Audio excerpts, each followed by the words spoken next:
the Britflix.com podcast.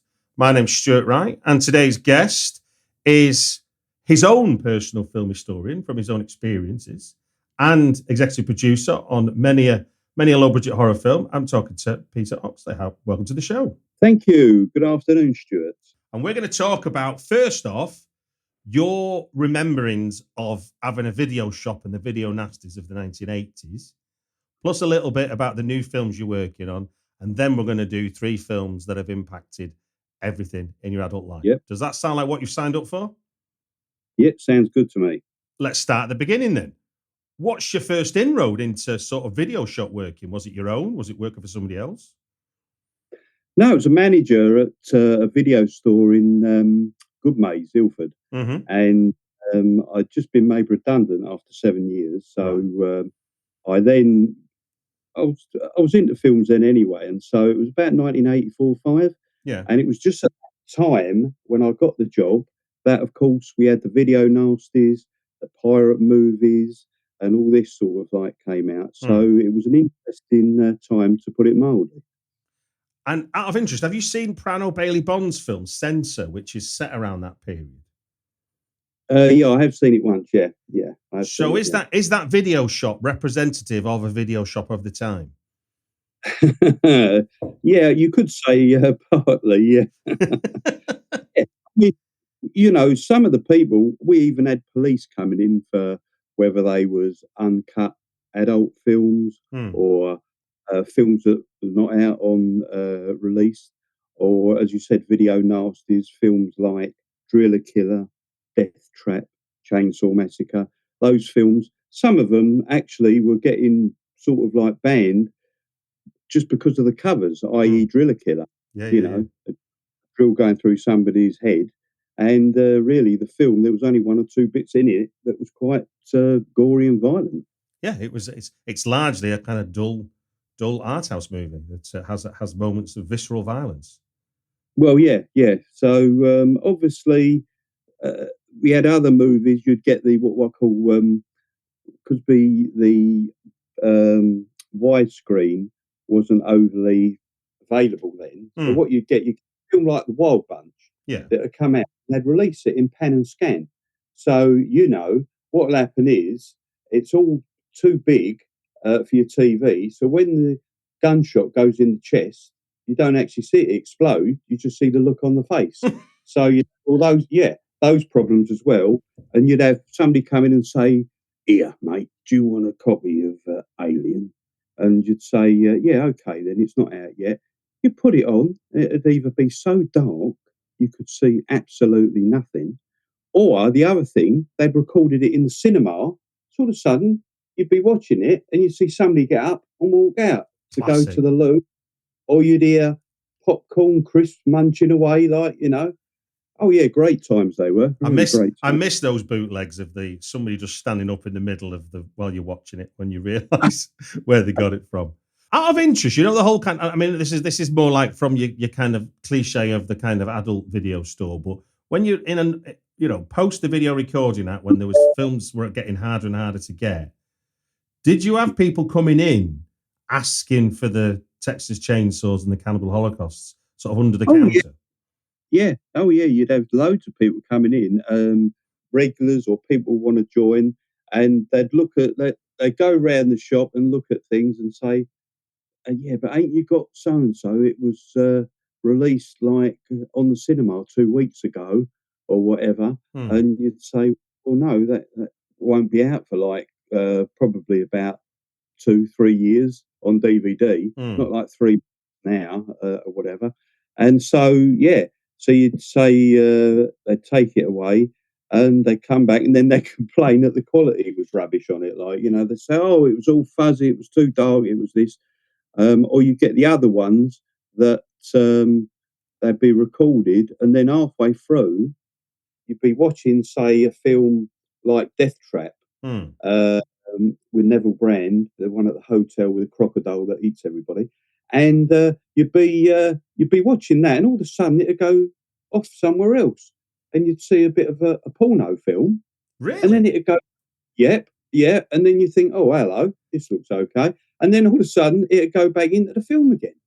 It was you know, where they hadn't actually took something out or whatever. So it was, as I say, you just didn't know what you was going to get back then. Like, you know. What's a favourite memory of yours from working in a video shop in the 1980s? When it got raided by the police, probably. Well, I remember the governor of the shop, he was never there. He was always away skiing or somewhere. So he left me in charge. Hmm. And all of a sudden, somebody must have sort of like complained or whatever to the police, because we had about 3 coppers turn up and said, "Oh, like we've been told that," and they took about 20, 20 video players away, Betamax and VHS. What, the actual Took them players? The actual players, not tapes. players they took, because what the governor was doing out the back, he was recording them from one to the other. Oh So, right. so if you got in an uncut version of, say, Caligula, Yeah. 3 hours and 15 minutes or whatever, he'd be out the back and he'd be spinning off about 20 of them to get done. So he's got a few in the shop, like, you know. So they took all the stuff away. They bought it back, but not all the items come back. There was about 30 or so missing, including a few porno ones, Texas Chainsaw, and that missing, which they confiscated, obviously, because they wanted them to have a look at down the nick. But that was probably the most interesting, when you're standing there and all of a sudden 3 coppers come in. I was just going to say, "So what can I get for you today under the counter, lads?" And then they said, "Well, no, we've come to have a look around the premises." So good times they were. And what do you remember being a popular sort of under the counter request? What film was a recurring one that people would ask for that wasn't generally available? Think normally, funnily enough, it was either like either the Texas Chainsaw Massacre or some of the cannibal films, like Okay. Cannibal Holocaust. Yeah. And one or two of them, people used to come in and say, "Oh, have you got like snuff movies?" And we'd say, "Well, no, you know, Seriously? we, yeah, honestly." And we'd say, "No, we don't have nothing to do with those. Like, you know, anything like that is just like, you know, we don't want the shop closed down within like a couple of days, like, you know." So you'd be amazed the sort of things people would want to watch. You know what I mean? Not just like just basic horror films with a bit of gore and violence in. Yeah. They just wanted something really out of this world, you know, and something that we would not never do, you know, at the time. And I was 2 years in there, Was but it? it was a very, yeah, between 80, I think 85 and 87. So it was an interesting period of time. That was the proper Wild West time, because like 1989 is the first ever blockbuster, and then suddenly it's sort of high street chains and stuff. Before then, it was the Yeah. Wild West of independent video shops, wasn't it? A lot of the companies had themselves to blame, because Disney would not release any of their classic films. Mm. If you recall back then, they'd release something that wasn't remotely a classic, and then what they'd do is all the ones, the classic animated ones like Snow White, Dumbo, they wouldn't release them. Of course, people then want to see them, and they were copying them. Yeah. So it was another thing, those Disney ones under the counter. And a lot of these big companies had themselves to blame, because if they bought out and started to release things quicker, you know, then there would be no need to have it. You know, like now, everything basically comes out within a few months. And of course, you've got everything downloaded, Netflix, internet, and what have you. So the days of sort of like pirating are a lot less, I think, than what they used to be back in the day. After them years working in video shops, what got you? What was your segue into getting involved with making your own films, or getting involved with Well, people making films? yeah, well, what happened was I took early retirement. I was lucky enough to get early retirement at 51. Very lucky. I'm 51 and I'm nowhere near retiring. I worked for the government for several years, looking after ministers, and people would pay you not to look after them now, wouldn't they, really? Yeah. So that when I retired, the wife said to me, because she was a little bit older, she said she had 3 years to go. She said, "Well, "You're not bloody retiring now." She said, "You can get a part-time job for 3 years." So she actually made me get a part-time job for 3 years. And then I thought, yeah.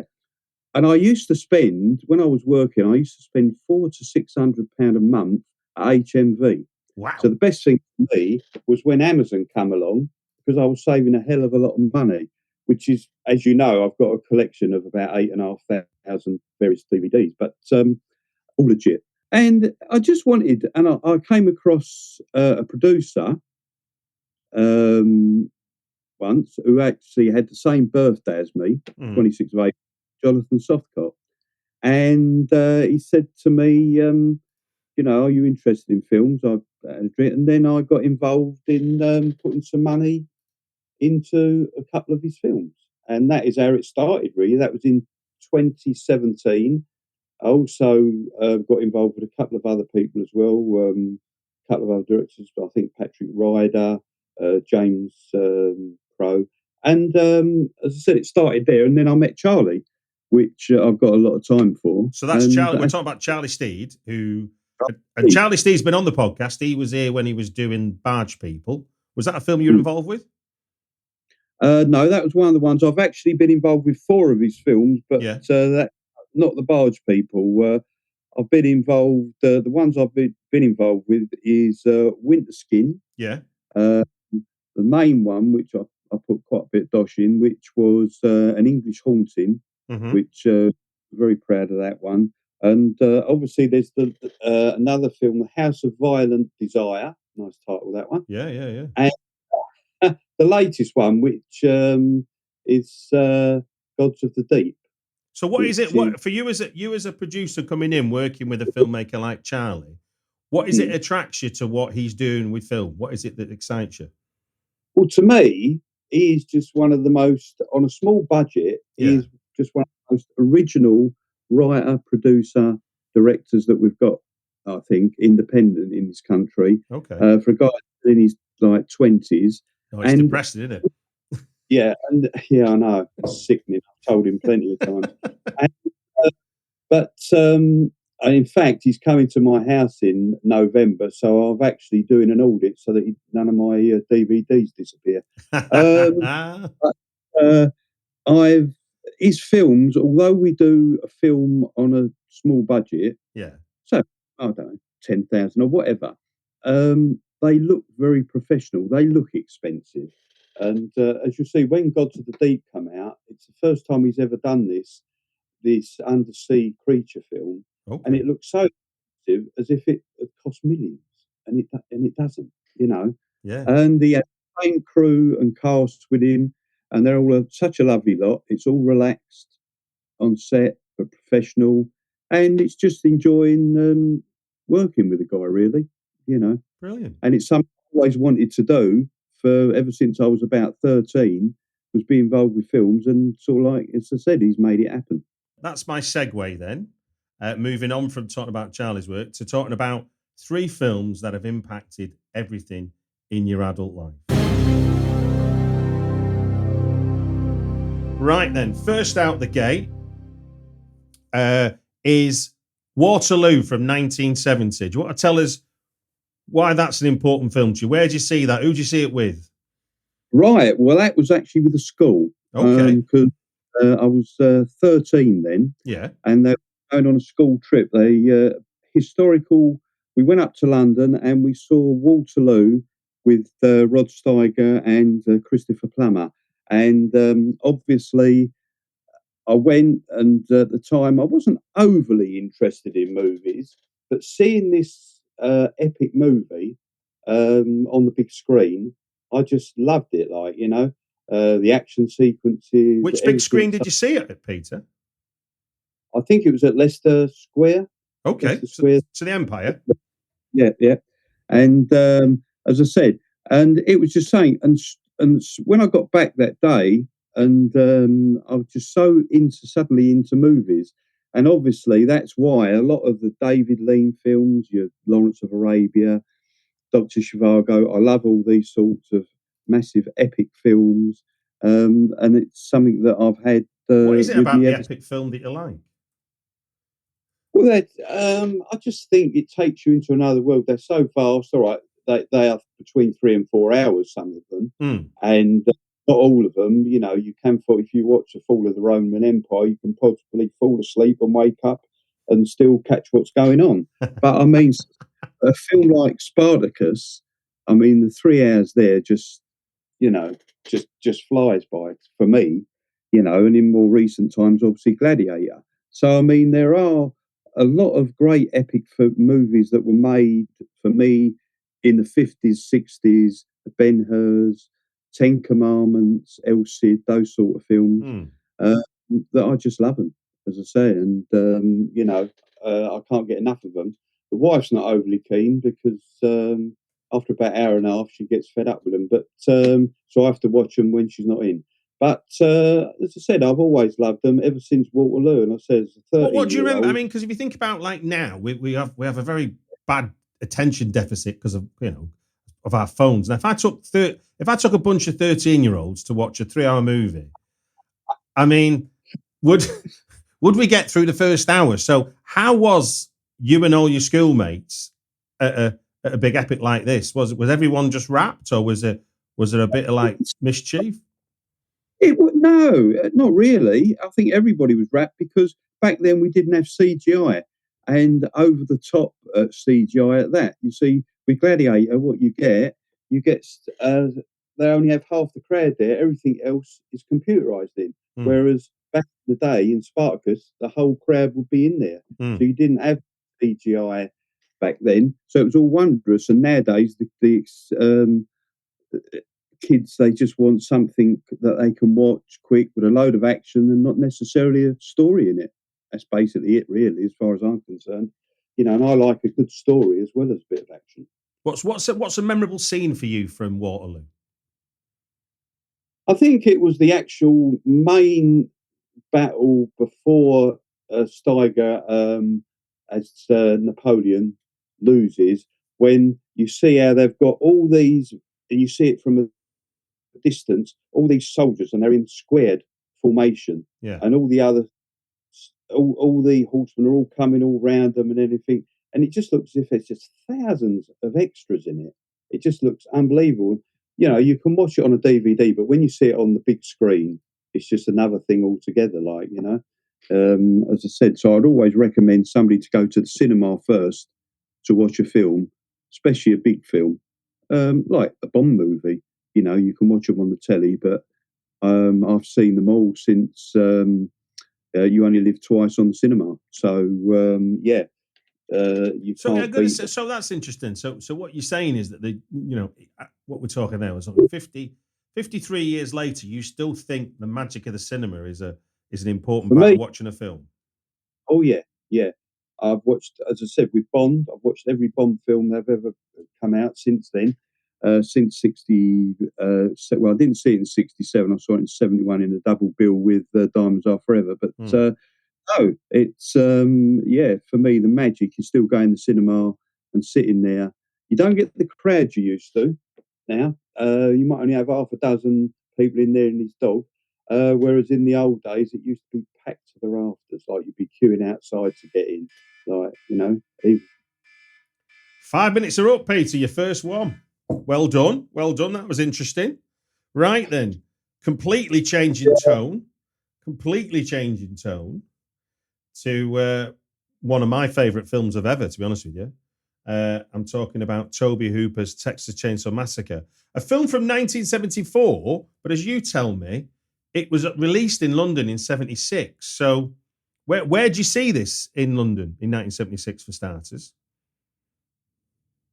it wasn't a major cinema actually. So what it was doing a 2 or 3 week run in London. Yeah. Now I can't remember at the time whether what the actual cinema was, but it was a small cinema. It wasn't a major sort of cinema, an Odeon, ABC as we had then, or any of those cinemas. Yeah. It was a sort of like out the way one, and I was 19 at the time, and it was uncut then. And obviously, it only ran for 2 or 3 weeks before it got banned by the London Council. And I don't think it got a full release again till the 90s, No, it didn't.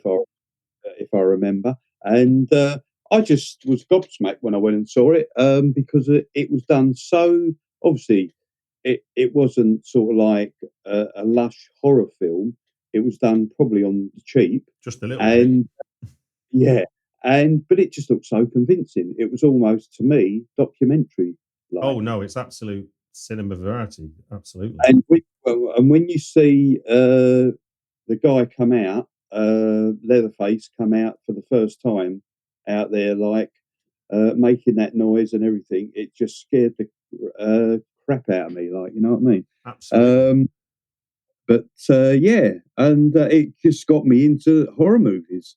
I thought after that, I thought, oh, blimey, you know, and I've got to go and see his next film. But of course, I think his next film, which was a couple of years later, which was Eaten Alive, Death Trap, whatever you want to call it. I think actually also got, if I remember, did get banned. Mm.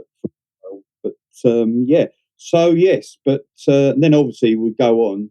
I mean, Toby Hoop will go on to do some great movies and even TV stuff like Salem's Lot, who many people think is the best version of a Stephen King. You know. But yeah, but that Texas Chainsaw, I couldn't wait for it to come out on video to actually get a copy of it. No, and Um, it's sort of infamous, really, I suppose, because it's quite separate from the other video nasties in a sense of once James Furman took over at the BBFC, it almost mm, became like his film bête noir, almost like that was the film he was going to ban.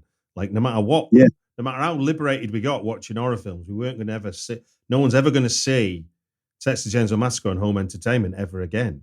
Um, no, and I mean, I paraphrase because I don't know the exact. I mean, supposedly there's the speech, and it changes depending on how it's quoted, but it's something along the lines of because I think Texas Chainsaw played at London Film Festival in its one of mm, its original guises before it got a general release, and it's something like it's all very well for us to watch this film, but if a factory worker in Manchester was to see this film, you know, oh, the world's going to end. You're like, my word, it's so weird to think that people would be that, you know, a well, film that you can now just watch on demand whenever you want, wherever you want. well, he was the Mary Whitehouse of the movie world, wasn't he? Like, you know, he just loved to get things banned that he would watch, and we wasn't allowed to watch. No, You and then know, he got involved with his sort of if you just cut this and you cut that, and so he was almost like affecting that he wasn't doing edit, he wasn't censoring, he was actually offering filmmaker advice. You're like, are you the censor or are you the editor? It was a very mm, strange period. So no, what for you? So you've got like, I mean, what's interesting for me is that Section of the Massacre is 83 minutes long. So it's an mm, in and you're out film. I mean, in fact, the absolute opposite to Waterloo in many senses. Um, and it's called the Texas Chainsaw Massacre. A name it was given after, I think, one of the production design people playing a game of cards one night because it was called Leatherface, the original, when the screenplay was written. It was never called Texas Chainsaw Massacre. They changed the name and they thought that sounds good. And you don't actually see a chainsaw till 55 minutes into the film. yeah, I know. It's and I don't think the film. If you watch the film nowadays, you wouldn't say it was overly, to me, overly gory or violent It's not in some gory of the. at all. It's all in Uh, the edit. It's all in your mind. yeah, The way that Toby's finished the film, and it's a bit like the infamous scene in Reservoir Dogs where he cuts the policeman's ear off. Like what yeah. people came out of the cinemas thinking they saw, and what they really saw was very very Mm, different. That's well, our next 5 minutes up. oh, It speeds away like that. It speeds away from like that, Peter. Right then, final choice of your trio of films that have impacted everything in your adult life is 1949's White Heat. But you didn't see it in 1949. Where did you first see this film? yeah. I'm not that old. I actually saw this about 1977, I think it was on. So I would have been about 20. I saw it on the BBC at the time, I think it was, yeah. And again, I wasn't overly into gangster movies of that ilk of the 30s and 40s. But after seeing this movie, I just loved sort of like films with Bogart, Cagney, Edward G. Robinson, those sort of movies, and they just got me interested. And as I said, and obviously Scarface, which in '32, which was later remade with Al Pacino in '83. Well, what was it about White Heat that captured your imagination? You know, obviously you're a bit, but you're a young man, and you've seen, like, at this point you've seen, you know, at one extreme Waterloo, and at the other extreme you've seen Texas Chainsaw Massacre. So how does White Heat fit into that? Yeah, it's probably why I like every genre except for rom-coms. But anyway, so basically, it was just Cagney's performance. He just took over the screen, you know, and it was a powerful performance. And I think Orson Welles summed it up. I think he said, with Cagney, a lot of actors that are in films, they go and do the performance, but Cagney does it as if he's doing it in front of 10,000 audience on a stage. He's that convincing. And so it was. I mean, if anybody's ever seen the film or hasn't seen the film, I'd advise you to see it, because for me, it's one of his sort of best ever performances in there. And he goes out with a bang, as they say, at the end of the film, when he goes on the top of the building and he gets fires the guns and everything, and he just blows up on the gas cylinders on the top of the building. But with the infamous line, Peter. Well, made it, man, right. Top of the world. Yeah, yeah, and it's a line that you just will always remember. But in there, of course, also what's great about him, as the gang leader, he suddenly has these sort of attacks where he gets these sort of pains. He ends up on the floor. He can't do anything and everything when he's in the prison. And the undercover cop that's in there helps him get through it and everything, and then becomes one of the gang. And he doesn't realise that. And as I said, it's just a great story, and one of the best. I think, is it directed by Raoul Walsh? Is it off the top of my head? I think, who done a lot of terrific movies in the '30s. And as I said, it's black and white. A lot of people say nowadays, "Oh, I don't like black and white films." Well, they should watch sort of Elephant Man or Schindler's List, you know, because white films can still be made that are quality and good. As we record this podcast, the latest podcast is for a brand new black and white film from by a British filmmaker called Mindset. And that was, well, yeah. You know, I mean, if you can watch Psycho or any of these great black and white movies, so the fact that they're still making them, I think is a good thing. You know, where do you, out of interest, do you see any influence of a film like White Heat in British films? Because obviously it's an American gangster film, but can you see its legacy in any British films? I don't know. I mean, I know a lot of actors, the older actors, used to say, Knights of Michael Caine and Bob Hoskins used to say they used to love those old gangster films and everything. But I don't know. I mean, I think they're very American. As I said, when we make a gangster film over here, and we've tried it in the 50s and 60s with various different films. There are some good ones around that I would recommend, i.e. The Criminal with Stanley Baker. I was about to say, you took the words out of my mouth. You've got Hell is a City and Criminal with Stanley Baker, which are belters. Very, very good. Payroll is a very good one from about 61 too. Yeah. And a film with Darren Nesbitt called The Informers from 63, another very good black and white one. So they was getting made, but obviously once we had... Go on, finish your thought. No, I was just going to say to you, once we got to the 70s and we got Get Carter, we got Villain, we got Sitting Target with Ollie Reed, we suddenly got all these films followed by Long Good Friday. Yeah. We had there that has gone on with things like the Foot Soldier films and all these other gangland films ever since. Absolutely. Well, look, that brings us to the end of 3 films that have impacted everything in adult life. That 5 minutes and a half go quick, doesn't it? Well, it's because you talk a lot about film. I'm sure your wife knows this already. Yeah, she knows too much. My brother-in-law come over yesterday. I must tell you this.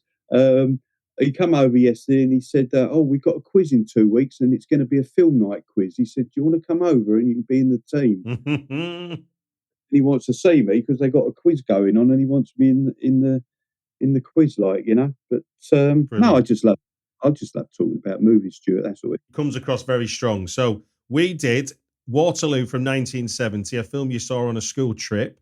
Texas Chainsaw Massacre, a film you saw as a young man in a small London cinema, and then White Heat, a film you caught on TV when you were a young man.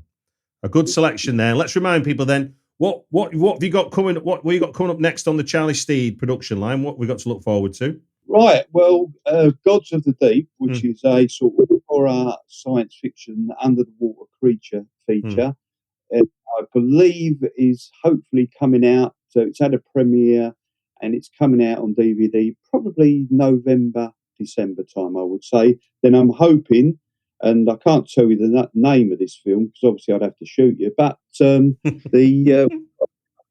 doing a couple more hopefully with Charlie in the new year, which he hasn't started filming yet. And so I've just got to decide what one or two I want to get involved with and give him all my money. So that's basically it. Brilliant. Well, look, thanks for sharing that with us. And thank you very much for being on the Britflix podcast. Yep. And it was a pleasure and look forward to talking to you soon.